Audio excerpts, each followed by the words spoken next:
Thank you. It's really so nice to be here. That offering song was so perfect. Thank you again. It really fits right with the theme today, which the title for today's sermon is Hope When It's Hardest. And I was inspired by that, actually thinking about Easter Sunday and thinking about the first Easter.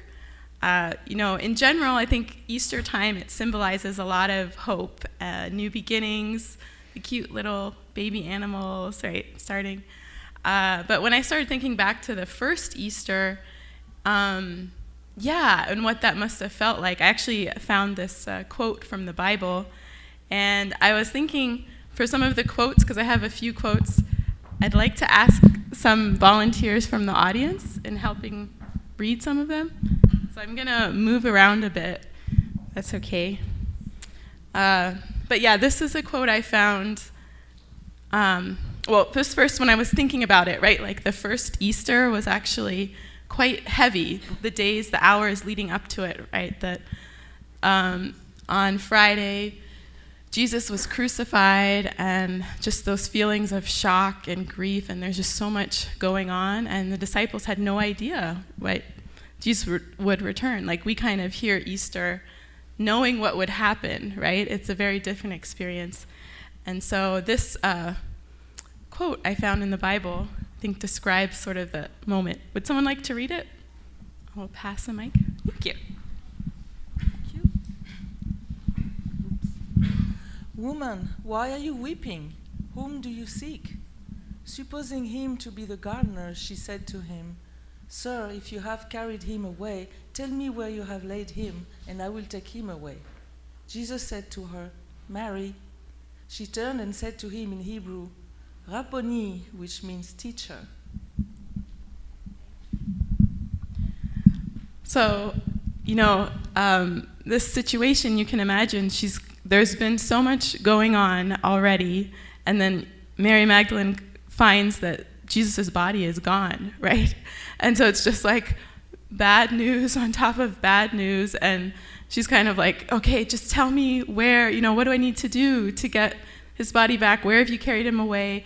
And then it's suddenly like she hears Jesus' voice, right? Mary.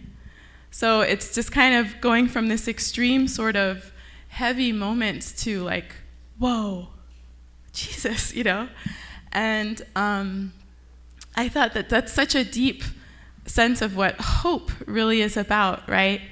And we're going to go through a couple different stories where there's this pattern of sometimes that darkest, right? It's darkest before the dawn, where it can be so intense before something new or a new beginning happens.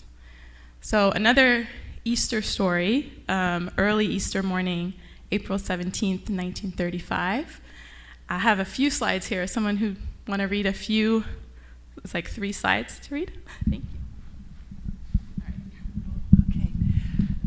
Early Easter morning, after I had spent the entire night in prayer, Jesus appeared before me. He appeared in an instant like a gust of wind and said to me, God is in great sorrow because of the pain of humankind. You must take on a special mission on earth having to do with heaven's work. I was simultaneously overcome with fear so great I thought I might die, and gratitude so profound I felt I might explode. No matter how I tried, I could not free myself for even a moment from the memory of having met Jesus. His sorrowful expression was etched into my heart. Thanks for reading that. So that's a quote from Reverend Moon, we call Father Moon or True Father, in his autobiography.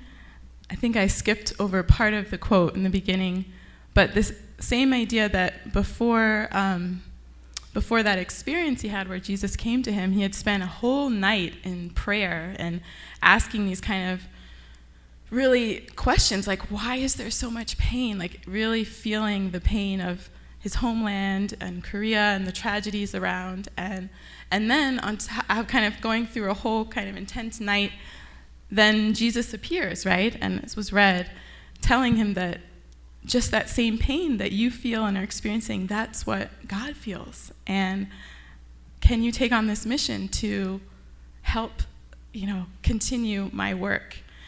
And I just think that this part of feeling simultaneously so afraid and so grateful and about to explode, like, has anyone ever felt that? Yeah. Right? Like, you can feel multiple extreme kind of intense emotions at the same time. And it's just, of course, as was read there too, it wasn't just that moment of meeting Jesus, was a very intense time and figuring out that way forward, how to do what Jesus was asking him to do. It wasn't an easy, clear, process to figure out. And thinking about this, thinking of these examples, I wanted to take some time to just reflect in your life also, like a moment. I mean, there may be many moments, but what comes to your mind first, a moment in your life when it was really hard to have hope? And thinking about it, particularly more than what happened, what were you feeling? Like, what kind of feelings come up in those moments when it feels really hard to have hope? And if anyone wants to just share a word, or like, what does it feel like? What kind of feelings arise? Anyone have an example or a word? Abandoned? Yeah. It's a big one. Any other words? Feelings of, yeah. Closed down and heavy? Dark and heavy. Yeah. Dark and heavy. I know, we're getting into these feelings. There's a reason we're doing this. Feeling, what? Emotional, yeah. Yeah.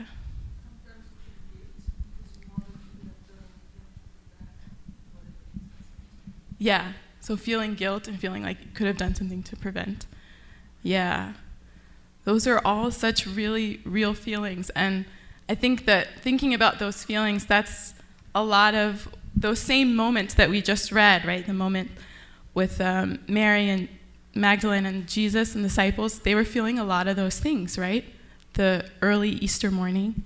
And that quote that we read from Father Moon was feeling those same things, of those feelings. So when I think about this, and I was thinking a lot in those moments when it's hardest to have hope, and kind of thinking about my own life, something that's shifted a lot for me is I think sometimes we try to like label our feelings a lot, like, oh, feeling that guilt, or feeling like I should have figured this out. We can get really hard on ourselves.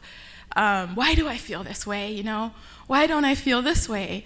And I think a lot of times, especially in those hardest moments, it's so much less about labeling what we feel and more about validating it. Like, it's okay. And that's kind of why I wanted to start with these stories, that we all feel that, right? That this hope, finding hope in those hardest times, part of it is, yeah, the hope to change. Part of it is like, I feel this way, and that's okay, like accepting it rather than fighting, and finding that way forward. And I think remembering that others feel those things as well, right? Like, it's not bad or right or wrong to feel that way. That's part of hope when it's hardest, right? Is finding that way through. And I think that's such a deep way to think about Easter and this time, and what Easter Sunday symbolizes, and that kind of hope and new beginning. Because for me particularly, a lot of, I was thinking about a moment when it was just challenging to have hope or understand the purpose of it, and it was actually giving birth. Yeah, and for some who, I have 3 boys. My youngest one is here. The other 2 are Easter egg hunt. But the first time I was preparing to give birth when I was pregnant, I was really like struggling with, why is there so much death around birth? You know, even little stories you hear growing up, there's a lot of times the mother died in childbirth, and I was really like scared about that. And I also, kind of that point of like labeling it, like I was like, why? That doesn't seem fair. What? And so it made me very fearful about the pain of childbirth and that experience. And I ended up having my friend, her mom was studying to become a therapist, so I actually talked with her, which was really helpful to practice.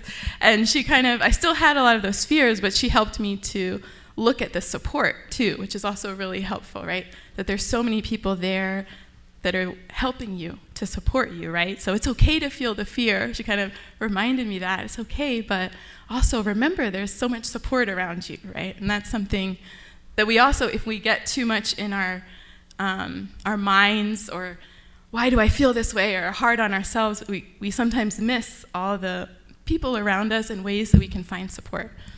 But it was interesting, that first experience giving birth, and even my second son, a lot of my focus was on like trying to, I don't know, come to terms with, why is birth so difficult? I just want the baby, but why so much pain? Why, you know?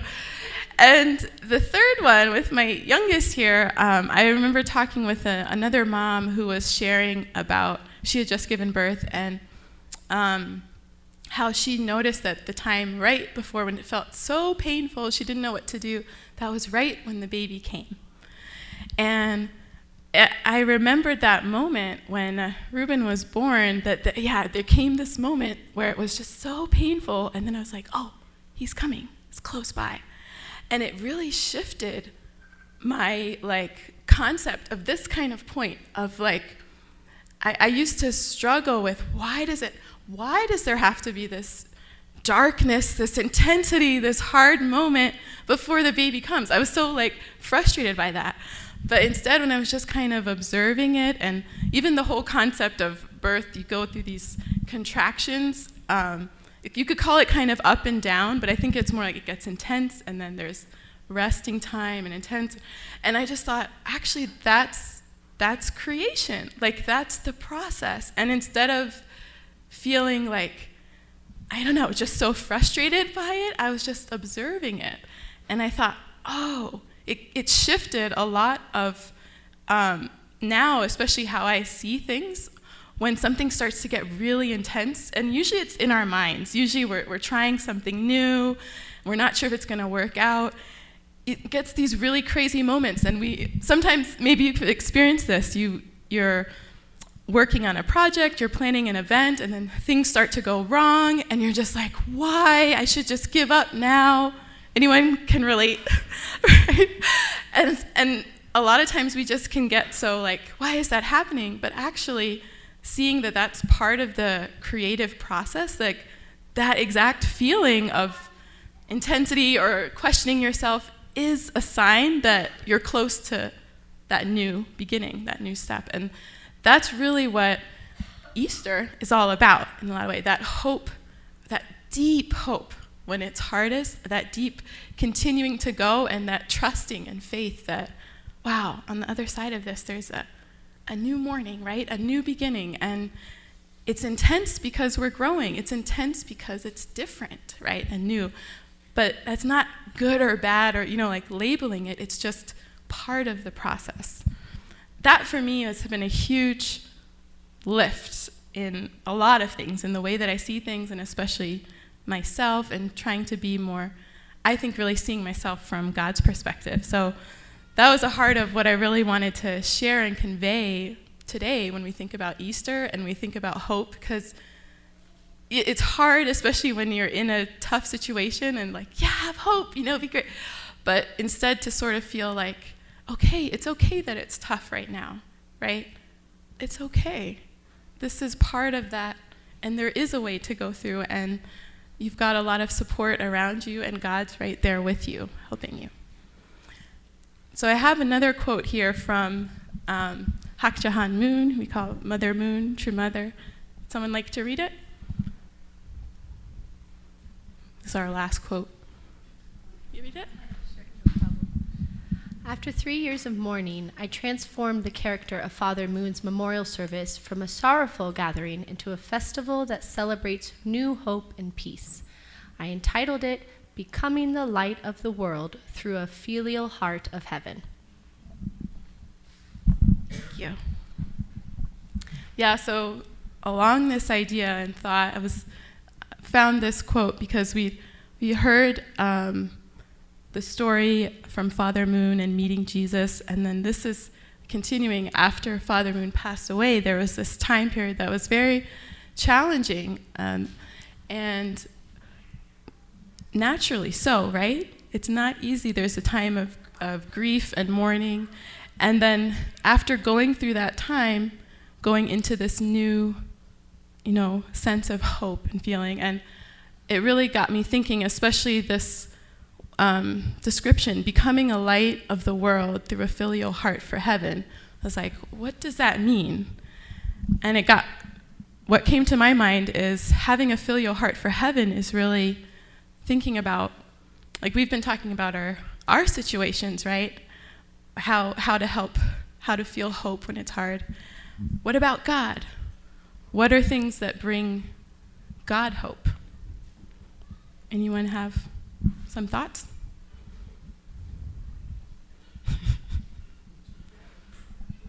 Huh?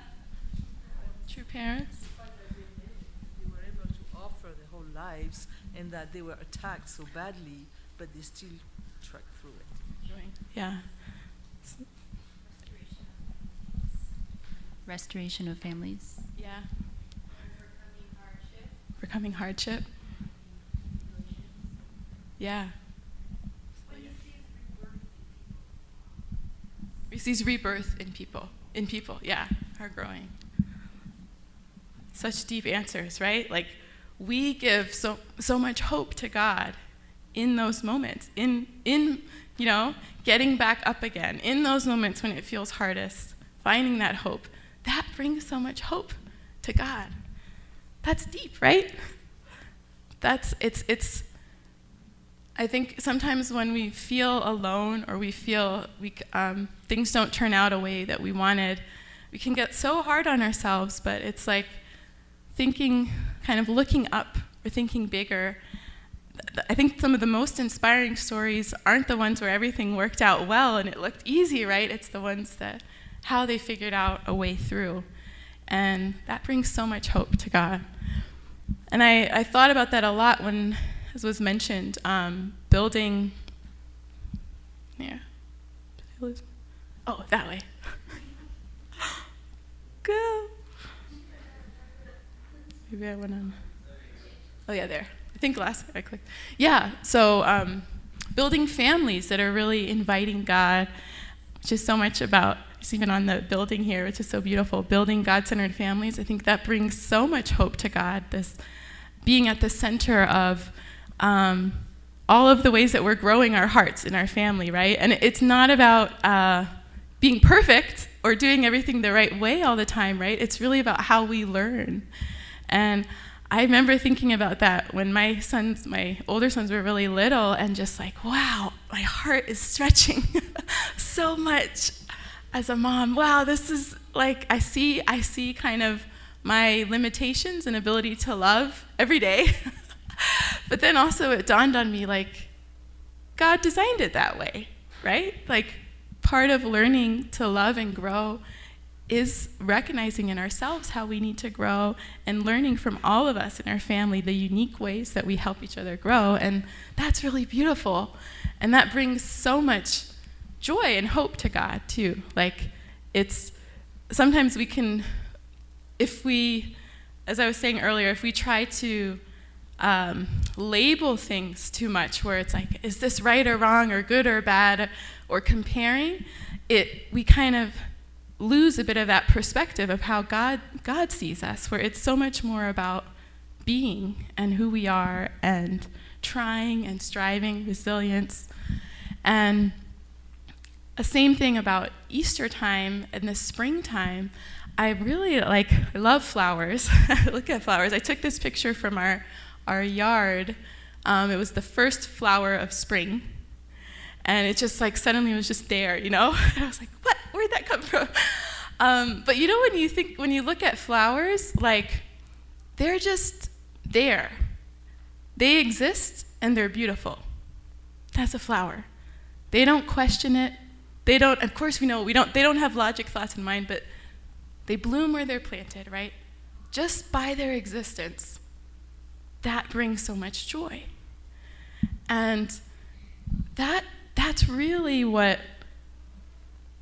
how we bring joy to God. I think a lot of times when we place a lot of emphasis on how well we're doing this or the things we're trying to do, that's sometimes when we can get really discouraged too, right? If we feel like, oh, I want to be this, but I'm not there yet. But just like that beautiful spring flower, just the fact that you exist and who you are and your unique characteristics, that's what brings so much joy to God, our Heavenly Parent. And kind of in theme of the whole focus on hope when it's hardest, connecting back to that sense of who we are, that we are loved just for who we are, as we are, that is so deep and so important to remember in our challenging moments and times.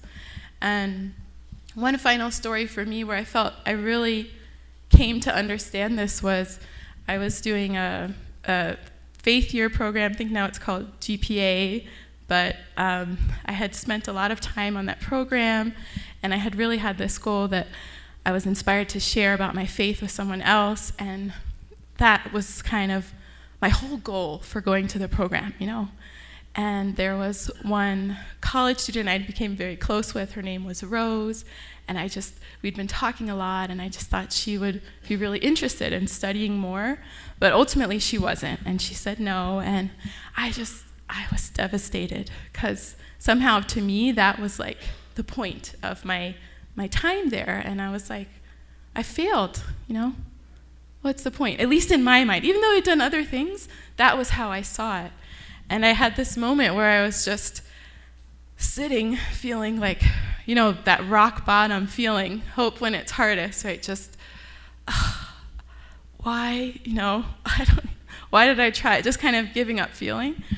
And then there was this voice, like God kind of whispered, that was like, Yana, you could live under a rock for the rest of your life. That's pretty much what I want to do. I was like, I don't want to do anything else.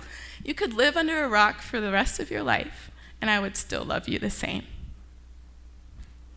And it was just like, yeah, it's about who we are, right? It's not how well we do things. Of course, that's great, and we're striving, but if we can't really feel how much we're loved just as we are, that's all God really wants us to feel. So I think being able to at least connect to that, not so much I have to figure this out or all the pressures we put on ourselves, but knowing who we are deep down, that you're loved just so much, is the power of hope. And the power of hope, finding hope for ourselves, the power of bringing hope to God, and the power of Easter and what we're celebrating today. So happy Easter. So grateful to be here, and thank you.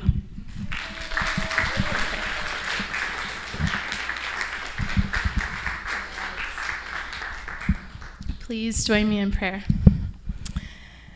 Good morning, our most beloved Heavenly Parent. We are just so grateful we can gather here together as one big family community, here to celebrate so many things. And we're just so honored that we have each other, we have each other's experiences and stories to learn and grow from. And for you, Heavenly Parent, imagine how much joy you feel just being here together in our fellowship and all the different activities we do, in the ways that we're learning about love and ourselves and growing, that's really what you created us for in this world. And that we can see so much beauty and joy in the little things that we do, in the little ways that we care for each other. And I really ask that we can start this new springtime and this new week in Easter, and starting this new month with that renewed energy and deep sense of hope and appreciation for just who we are right now. All of our lives and experiences just as they are. So we thank you so much for this time, and I want to pray and offer this on behalf of everyone here and in the name of Janne Johansson of a Blessed Central family. Adieu.